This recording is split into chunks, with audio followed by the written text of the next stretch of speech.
The year was 2147. Humans had just learned how to travel faster than light 5 years ago. In that short time, they discovered they were far from alone in the galaxy. The Galactic Confederation of Sentient Species had already found over 3,000 different intelligent alien civilizations.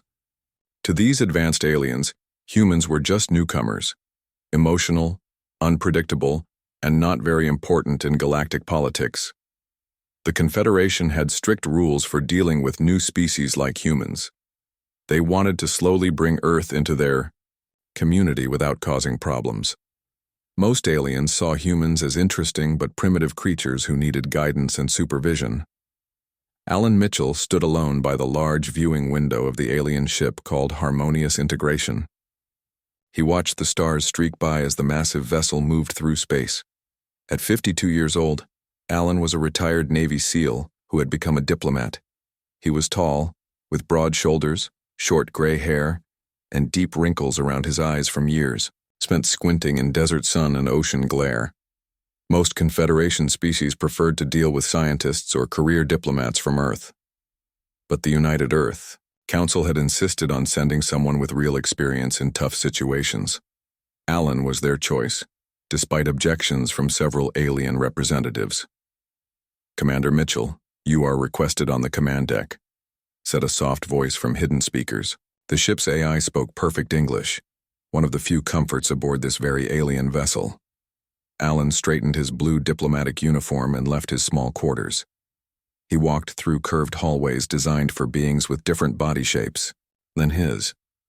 The air smelled slightly sweet like cinnamon mixed with ozone. It was breathable but never quite felt right in his lungs. The command deck doors slid open. 12 different alien species turned to look at him. Some had too many eyes, others had none at all. The room was kept at a temperature that made Alan constantly uncomfortable, just a bit too warm for humans. The Thraxi ambassador approached him. She was nearly 7 feet tall with a body that reminded Alan of a praying mantis, but with beautiful blue-green plates covering her exoskeleton. Her compound eyes reflected Alan's image back at him like dozens of tiny mirrors. "You have reviewed the briefing materials?" the Thraxi asked.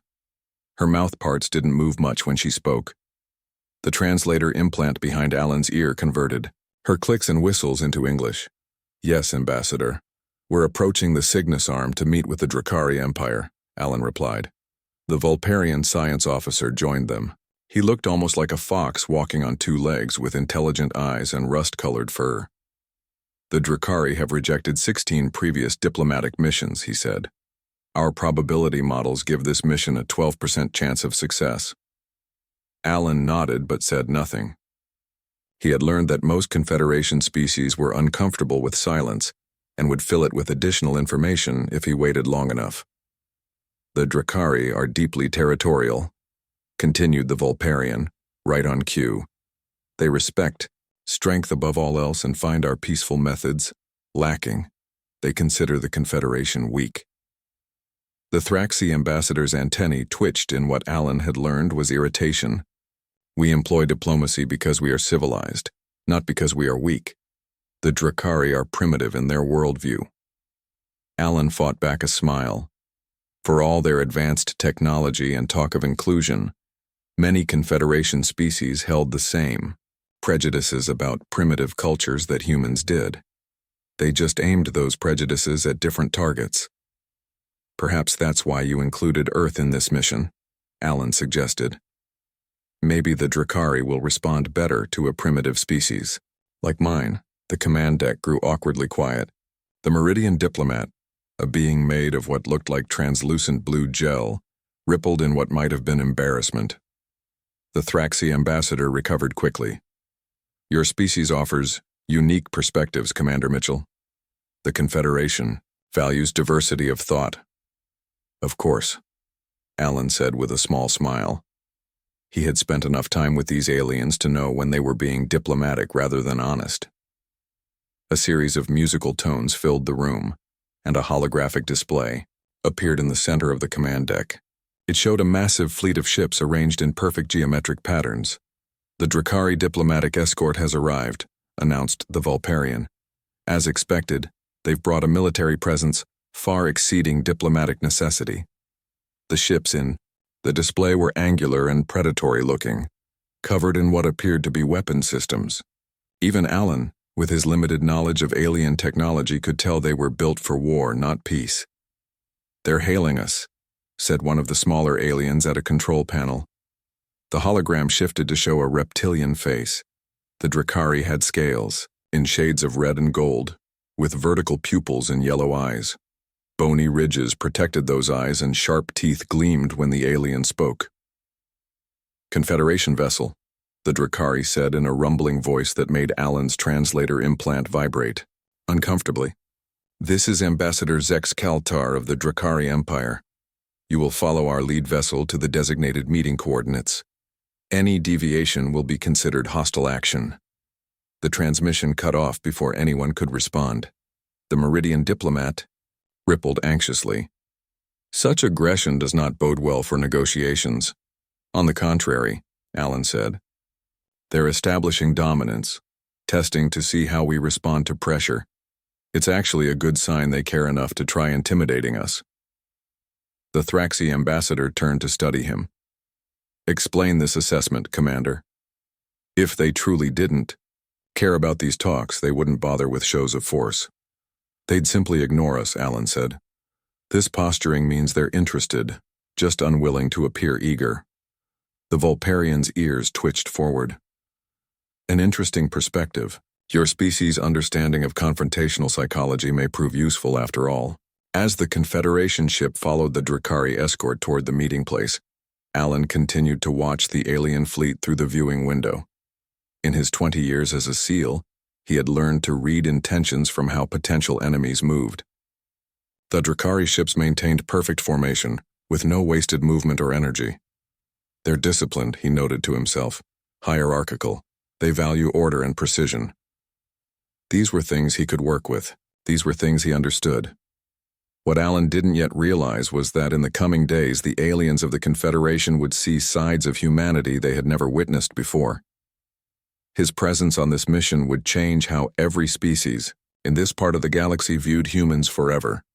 The harmonious integration passed into Drakari space, its engines humming softly. Ahead lay challenges no human had faced before, but humans were good at surprising others, especially those who underestimated them. And everyone on this mission had underestimated Alan Mitchell. The Drakari diplomatic complex floated in space above a red gas giant. It was a massive structure of dark metal that looked more like a fortress than a place for peace talks. The harmonious integration docked at one of the smaller ports, surrounded by Drakari warships. Alan Mitchell adjusted his uniform as the Confederation delegation prepared to disembark. Around him, the alien diplomats were nervous. The Meridian's translucent body pulsed with rapid color changes. The Vulparian kept checking and rechecking data on a small device. Even the normally composed Thraxi ambassador's antennae twitched, constantly. "Remember the protocols," the Thraxi said to everyone. "The Drakari respect order and hierarchy. Each species will present their position according to the established schedule. Do not deviate from your prepared statements." Alan nodded, but said nothing. He had read the briefing materials and understood the plan. The Confederation hoped to convince the Drakari Empire to stop expanding toward several inhabited systems. They would offer trade agreements and cultural exchanges instead of confrontation. The airlock opened with a soft hiss. A group of Drakari warriors stood waiting. They were larger than Alan had expected, at least 7 feet tall, with powerful bodies covered in red and gold scales. Each wore black armor that seemed to absorb light. Their eyes tracked every movement the Confederation delegates made. One Drakari stepped forward. Unlike the warriors, this one wore elaborate robes over the armor, with symbols etched in metal hanging from chains around his neck. "I am Zex Kaltar, ambassador of the Drakari Empire. You will follow me to the negotiation chamber." His voice was deep and rumbling, with no hint of welcome. The Confederation delegates followed in a prearranged order, with the Thraxi ambassador leading. Alan walked near the back, observing everything. He noticed how the warriors watched the different alien species with varying levels of interest or dismissal. When their eyes fell on him, He saw a flicker of something he recognized from his military days, the sizing up of a potential threat. The negotiation chamber was a large circular room with a raised platform in the center. Drakari officials sat on one side, while the Confederation delegation took their places on the other. The room was uncomfortably warm, and Alan soon felt sweat running down his back. He wondered if the temperature was another form of Drakari intimidation. Ambassador Zex Keltar took his position at the head of the Drakari side. The Empire acknowledges the Confederation's request for these talks. You may present your positions. The negotiations began according to the carefully planned Confederation protocol. Each species representative stood, delivered their prepared statement about peace and cooperation, and returned to their seat. The Drakari listened in silence, their faces showing nothing. When the Meridian diplomat spoke about shared scientific advancement, a low rumble of laughter spread through the Drakari side of the room. When the Vulparian outlined economic benefits of trade over conflict, several Drakari warriors made dismissive gestures. As the hours passed, Alan watched Ambassador Zexa Kaltar become increasingly bored and contemptuous. By the time the third Confederation species had spoken, the Drakari ambassador began interrupting with pointed questions and thinly veiled insults. Your Confederation speaks of strength through unity, Zex Kaltar said after the Thraxi ambassador's presentation. Yet you bring species that would not survive a single day in proper combat. How can such weakness lead to strength? The Thraxi's antennae flattened against her head, a sign of distress that Alan had learned to recognize. Diversity of thought and biology creates resilience, Ambassador.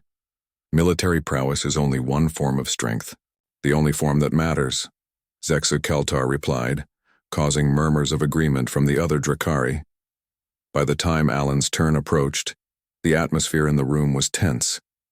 The Confederation delegates were clearly rattled, while the Drakari seemed to be enjoying their discomfort. When Alan stood to speak, Ambassador Zexa Keltar immediately raised a clawed hand. Ah, the human. We have studied your primitive species. Your homeworld is divided, your technology borrowed, your military insignificant. The human contribution to this discussion is irrelevant. The Confederation diplomats tensed. According to protocol, Alan should acknowledge the criticism respectfully and continue his prepared statement about Earth's perspective on peaceful expansion. Instead, he closed his folder and stepped away from his assigned position. The room went quiet as he walked toward the center of the chamber. Both Confederation and Drakari delegates watched in surprise. The Thraxi ambassador made a subtle gesture for him to return to his place, but Alan ignored it. He stopped a few feet from Ambassador Zexus Kaltar and looked directly into the reptilian's yellow eyes. Ambassador Zex Kaltar, you're absolutely right about one thing, Alan said, his voice carrying easily across the chamber. Humans are different. While the respected members of the Confederation have evolved toward diplomatic consensus, humans evolved as persistence predators. Do you know what that means? The Drakari ambassador's scaled ridge flared in what Alan guessed was either warning or interest.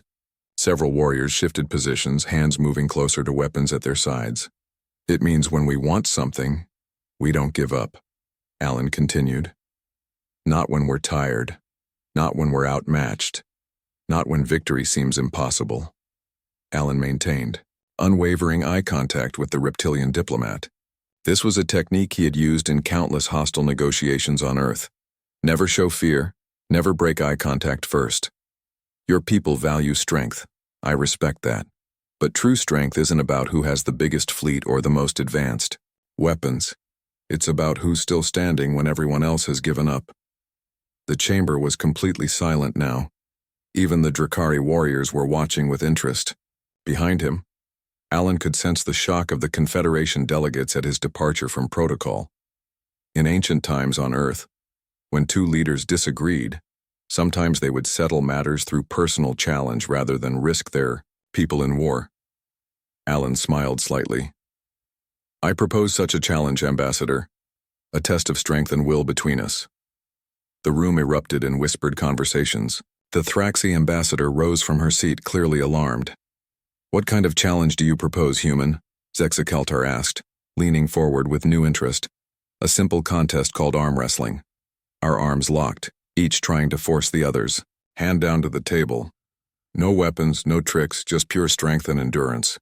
The Vulparian science officer whispered urgently to the Thraxi ambassador, "This is disastrous.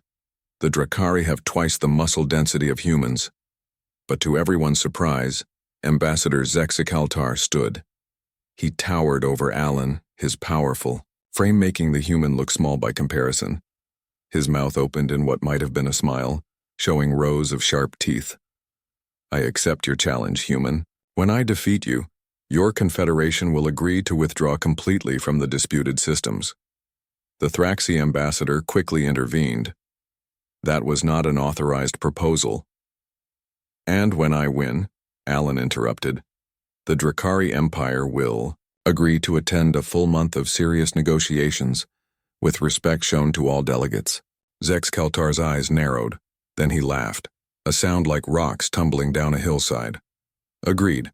Prepare yourself, human. This will be brief." As the center of the chamber was cleared for the challenge, the Meridian diplomat slid next to Alan. "Commander Mitchell, this is not part of our diplomatic approach. The Drakari are physically superior to humans in every measurable way." Alan nodded calmly. "Sometimes you need to speak a language everyone understands." The Drakari were watching him with new eyes now. He had broken the pattern they expected.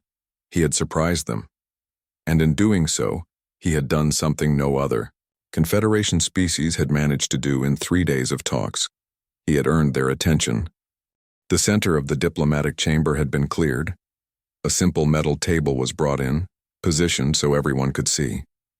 The Drakari warriors formed a circle, their eyes fixed on Alan and Ambassador Zexcaltar as they took positions across from each other.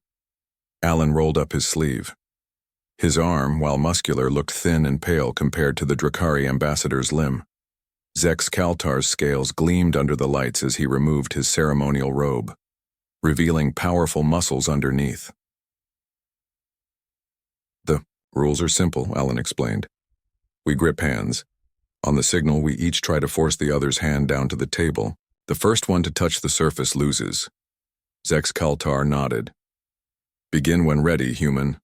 I will try not to break your arm." They clasped hands. Alan's hand was almost completely engulfed by the Drakari's larger grip. A Drakari official gave the signal to start. Immediately, Zexcaltar applied pressure. Alan's arm began to move backwards slowly but steadily. The Drakari's strength was exactly as formidable as the Confederation scientists had warned. Alan gritted his teeth and fought to hold his position, but inch by inch his arm was forced back. The Drakari spectators made sounds of satisfaction. The Confederation delegates watched with expressions ranging from embarrassment to resignation. This outcome was precisely what they had expected. "Your species' weakness is now being demonstrated for all to witness," Zexicaltar hissed, his voice filled with satisfaction. Alan didn't respond. His face was red with effort, sweat beading on his forehead. His arm trembled as he fought against the superior strength of the Drakari. But though his arm continued to be pushed back, it moved more slowly now. 5 minutes passed. Alan's arm was at a 45-degree angle to the table. The contest should have ended quickly, but somehow, the human was still resisting. 10 minutes in, something unexpected happened. While Alan continued to struggle visibly, the Drakari ambassador's breathing pattern changed. His chest moved more rapidly, and a slight tremor appeared in his scaled arm. "Impossible," whispered the Meridian medical officer. Human musculature should have failed completely by now. The Vulparian science officer was scanning both competitors with a small device. The human's heart rate and body temperature are elevated but stable. The Drakari's metabolic readings are showing signs of unexpected strain. 15 minutes into the contest, sweat poured down Alan's face. His arm was still being pushed back, but at an even slower rate now. Zexcaltar's eyes had narrowed and his breathing was definitely labored. "What is happening?" one of the Drakari officials asked. "Why doesn't he yield?" 20 minutes passed. Alan's arm was now just inches from the table. Defeat seemed certain. But the contest had gone on far longer than anyone had predicted. The room was utterly silent, except for the sound of both competitors breathing. And then something changed. Alan's arm stopped moving backward. It held steady, trembling with effort, but no longer losing ground. At the 30-minute mark, the impossible happened. Slowly, almost imperceptibly at first, Zex Kaltar's arm began to shake more visibly. The powerful Drakari was showing signs of fatigue. "You could have superior strength," Alan finally spoke through gritted teeth, his voice rough with exertion. "But humans have something else. We evolved to exhaust our prey, to keep going when every signal in our bodies tells us to stop. We call it endurance." The Drakari ambassador's yellow eyes widened slightly. His breathing was now clearly labored, each exhale a controlled hiss. Drops of moisture appeared on his scales. As the contest entered its second hour, the assembled diplomats watched in fascination as the balance slowly, inexorably began to shift. Alan's arm, which had been nearly touching the table, began to move back toward the center. Inch by painful inch, he was pushing back. The Confederation delegates were stunned. The Thraxi ambassador's antennae were perfectly still, a sign of intense focus. The Meridian diplomat's body had stopped cycling through colors and was fixed in a deep blue of surprise. "The human's physiology is remarkable," the Vulparian whispered, still monitoring both competitors. "His muscle fibers are designed for sustained effort rather than raw power, and his cooling system, the sweating, is allowing him to maintain performance while the Drakari's cold-blooded metabolism is depleting rapidly." 3 hours into the contest, both competitors were shaking with exhaustion, but while Alan showed no signs of yielding, Zex Kaltar's arm was now the one being pushed back toward the table. The Drakari spectators were no longer making sounds of satisfaction. Now they watched in silence, some leaning forward with intense interest, others looking concerned. "This cannot be," Zex Kaltar gasped, his voice now rough and tired. "Your kind are weaker than ours. Physical strength isn't everything," Alan replied, each word a struggle as he continued to push. "Humans are persistence predators. In ancient times, before we had weapons, we would chase animals until they collapsed from exhaustion. We can keep going long after stronger creatures have to stop." 4 hours had passed. Both competitors were drenched in sweat, though the liquid looked different on the Drakari scales. Alan's arm was no longer shaking. It had found a steady rhythm of pressure. Zex Kaltar's arm, however, was now trembling constantly, the mighty muscles failing after hours of continuous exertion. "Yield," Alan suggested. "We can end this honorably." The Drakari ambassador snarled, showing rows of sharp teeth.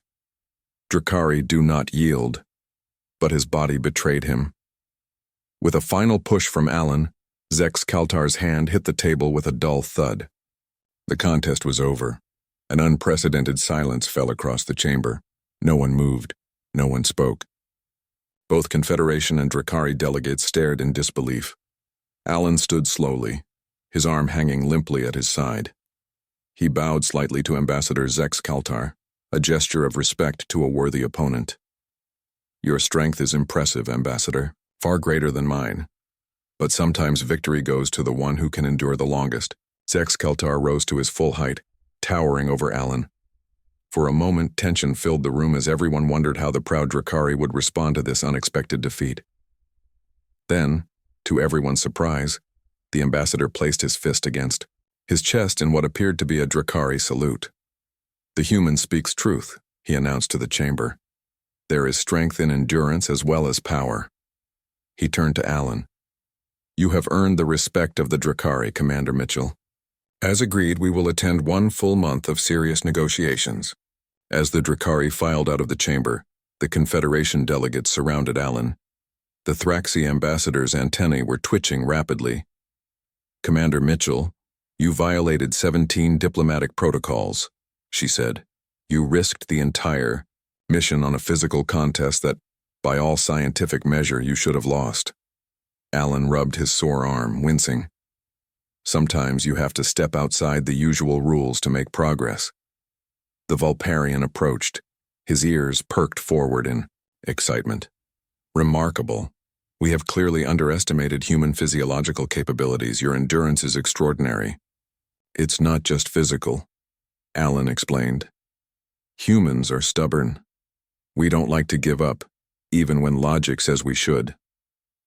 As they returned to the Confederation ship that evening, Alan overheard the aliens discussing him in hushed tones. They were seeing humans in a new light now, not just as primitive newcomers, but as beings with unique and valuable traits. What none of them realized was that the real challenge was yet to come. The diplomatic breakthrough achieved through Alan's unorthodox approach was celebrated that evening. The Drakari had arranged a feast in one of the station's great halls. After centuries of treating the Confederation with suspicion and contempt, they were now sharing food and drink with them. Alan sat at a table with Ambassador Zex Kaltar and several high-ranking Drakari officials. His arm still ached from the contest, but he hid his discomfort. The Drakari respected strength, and he would not show weakness now. Your species continues to surprise us, human, Zex Kaltar said, offering Alan a cup of dark red liquid. This is Kreltak, our finest ceremonial drink. Few non-Drakari have tasted it. Alan accepted the cup with a nod of thanks.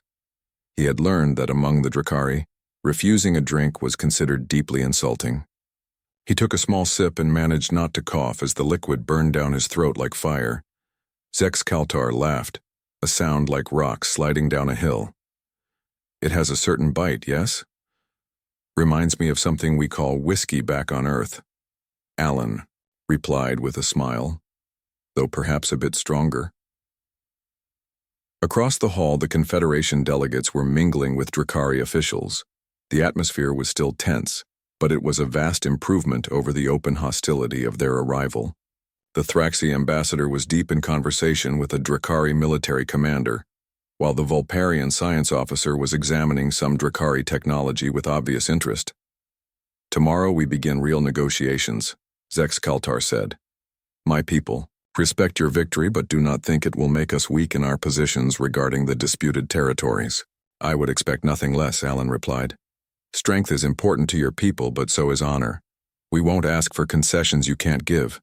We're looking for solutions that benefit both sides. The Drakari ambassador studied him with those vertical pupil eyes. Your confederation speaks of peaceful coexistence, yet they bring warships to patrol our borders. Just as you bring warships to these peace talks, Alan countered smoothly. Both sides are cautious. Trust must be earned. Before Zex Kaltar could respond, a loud alarm began to sound throughout the station. The sound was high-pitched and pulsing, making Alan wince. The Drakari around him immediately stood, hands moving to weapons. A Drakari officer rushed into the hall, moving directly to Zex Kaltar. Ambassador, unidentified vessels have appeared throughout the system. They're not responding. To hails. The feast forgotten, everyone moved quickly to the station's command center. On large screens, Alan could see dozens of unfamiliar ships surrounding both the Confederation and Drakari vessels. They were strangely shaped, like dark spiders with too many legs. The Kryvax horde, Ambassador Zex Kaltar hissed. They've been testing our borders for decades. As they watched, one of the unknown ships fired on a Drakari patrol vessel. The blast tore through the ship's hull, vaporizing it instantly. There was no warning, no declaration of hostilities. How many ships do they have? Alan asked, studying the tactical display. We count 47 vessels, a Drakari tactical officer replied. They've positioned themselves to block all hyperspace exit points. The Thraxi ambassador's voice wavered as she addressed the room. The Confederation has protocols for unexpected aggression. We must retreat and reassemble the diplomatic fleet at the designated contingency coordinates. And abandon the Drakari? Alan asked incredulously. The Drakari are not Confederation members, the Vulparian diplomat stated flatly. Our models indicate a 97.3% probability of defeat if we engage. The logical course is to withdraw and formulate a diplomatic response. Alan looked at the tactical display again, his military training kicking in. How many civilian settlements are in this system? 4 major Drakari colonies, Ambassador Zex Kaltar replied. his earlier hostility replaced by grim resignation. Approximately 12 million individuals. Can they be evacuated? Not quickly. Our defensive fleet will engage the Kryvax, but we cannot hold them long enough to evacuate everyone. The Confederation delegates were already moving toward the door, following their protocols for dangerous situations. Alan stood his ground, still studying the display. "Wait," he said, his voice cutting through the chaos. "We need to buy them. Time." The Thraxi ambassador turned back, her antennae flat against her head in distress. "Commander Mitchell, I must insist you return to the ship immediately. This is not our conflict." 12 million civilians, Alan said quietly. "Are we really going to just leave them? This is unfortunate, but the statistical—" "People aren't statistics," Alan interrupted. "And sometimes what's right isn't what's logical." He turned to Zex Kaltar. "Ambassador, if we combine our ships with yours, can we create a defense?" The Drakari's eyes narrowed. "Your diplomatic vessel is not built for combat, human." "No, but it has advanced shields and communication systems, and it's big enough to serve as a distraction." Alan pointed to the display. "These Kryvax ships, what are their weaknesses?" For a moment, no one moved. Then the Drakari tactical officer spoke up. "They rely on swarm tactics and overwhelm through numbers. Their individual ships are lightly armored but fast." Alan nodded and began pointing at different areas of the system. "This asteroid belt, could we use it as cover? Force them to break formation?" Slowly, reluctantly, the Confederation delegates returned. The Vulparian approached the display, his scientific curiosity engaged despite his concern. "Their attack pattern is highly organized," he observed, "almost algorithmic in its precision." "Then we need to be unpredictable," Alan said. "Break their pattern recognition." What followed was something the Confederation species had never seen before: human tactical improvisation. While both Drakari and Confederation military doctrine relied on established protocols and strategic models, Alan proposed something entirely different. "We use the diplomatic vessels as decoys," he explained, moving holographic ships on the display. "Make them look like they're running but actually lead the Kryvax away from the evacuation routes. Our rules of engagement forbid using diplomatic vessels in military operations," the Thraxi ambassador protested. "And my conscience forbids letting millions die when we might help," Alan countered. He continued outlining his plan. They would mine the system's dense asteroid belt with modified communication buoys set to emit signals that would confuse Kryvax sensors. The warships would use unpredictable evasive patterns that no algorithm could anticipate. "Your tactics defy established principles of space combat," the Drakari fleet commander observed. Watching Alan rearrange the holographic ships again and again. "That's because we're not trying to win," Alan explained. "We're trying to be annoying enough that they focus on us instead of the evacuation ships." After hours of debate, the plan was approved. It wasn't perfect. It broke dozens of Confederation protocols.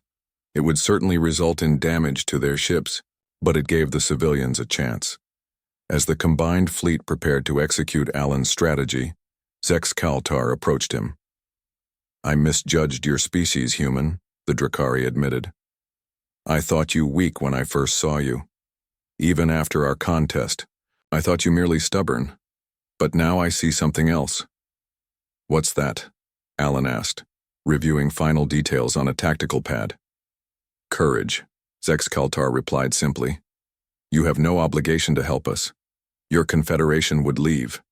Yet you stay, knowing the danger." Alan looked up at the towering reptilian. "On Earth we have a saying, the true measure of a person is how they treat those who can do nothing for them. Maybe that's something our species can teach yours."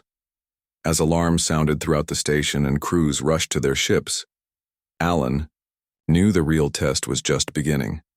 The Kryvax were closing in, and the next few hours would determine whether 12 million lives would be saved and whether humanity would be seen as more than just an insignificant newcomer to galactic politics.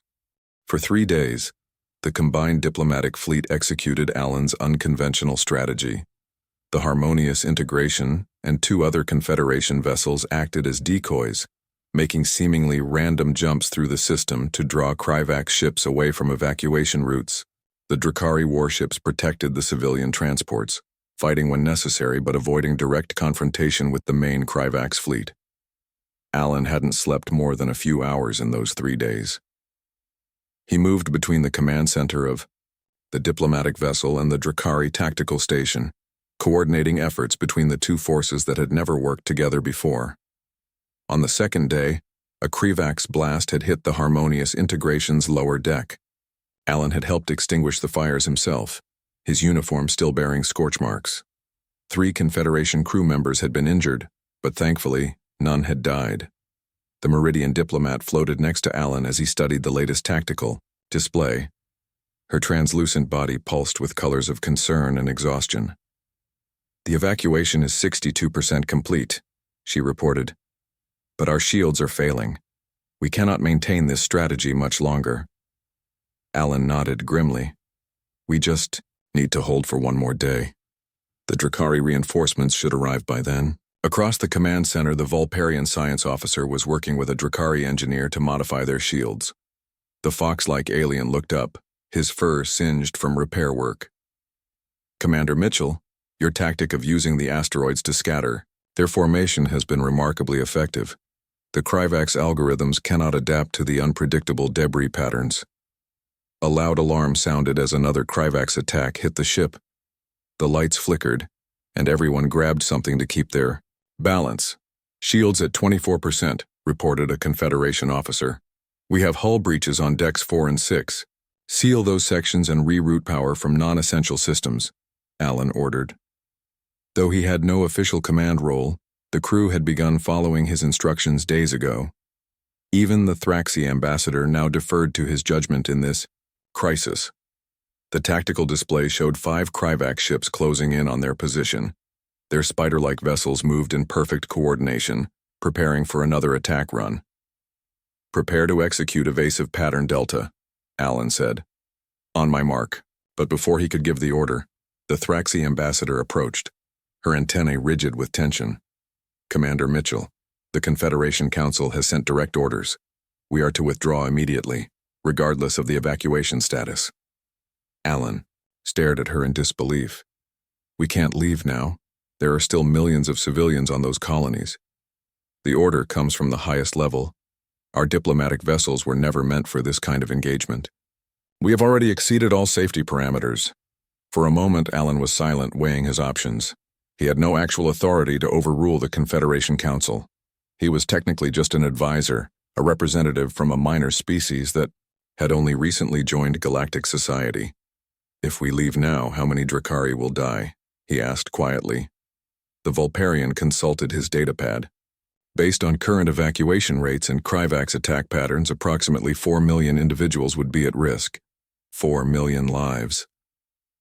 Alan looked around the command center at the Confederation crew, then at the Drakari officers who had come to work alongside them. In just 3 days, former enemies had become allies against a common threat. "I can't give orders to Confederation ships," Alan said finally, "but I'm staying. Anyone who wants to help save those people is welcome to join me."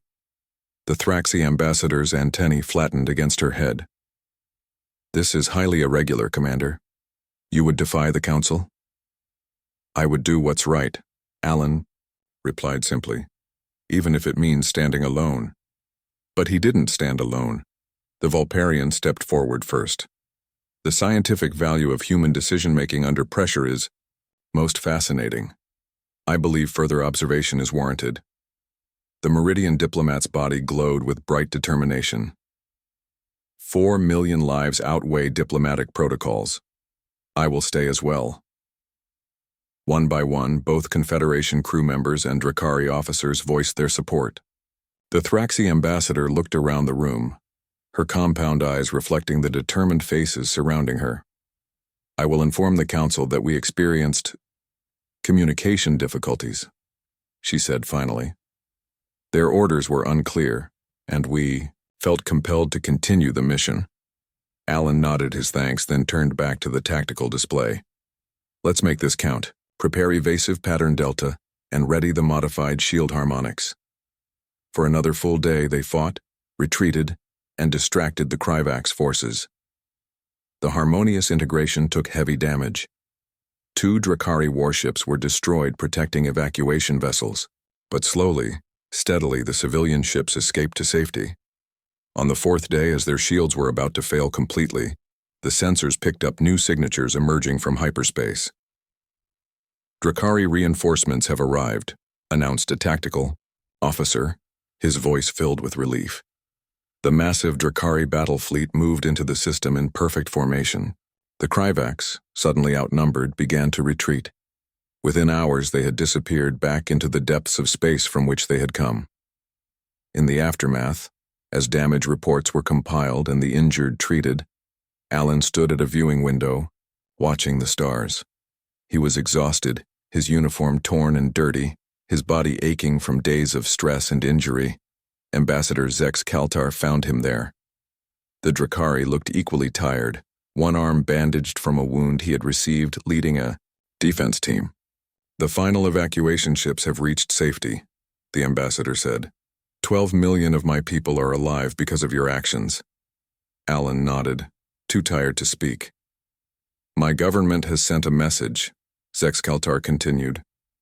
"The Drakari Empire formally requests membership in the Galactic Confederation of Sentient Species."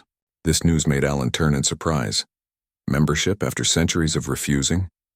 Recent events have changed our perspective. There is strength in unity, it seems. The Drakari placed his good hand on Alan's shoulder. "And there is much we can learn from humans." 2 days later, the Confederation Council convened an emergency session aboard the damaged Harmonious Integration. The Meridian High Counselor, her translucent skin pulsing with bioluminescent patterns of consternation, addressed Alan directly. "Commander Mitchell, you have violated 17 diplomatic protocols, ignored direct orders from this council, and risked valuable Confederation assets in defense of a non-member species."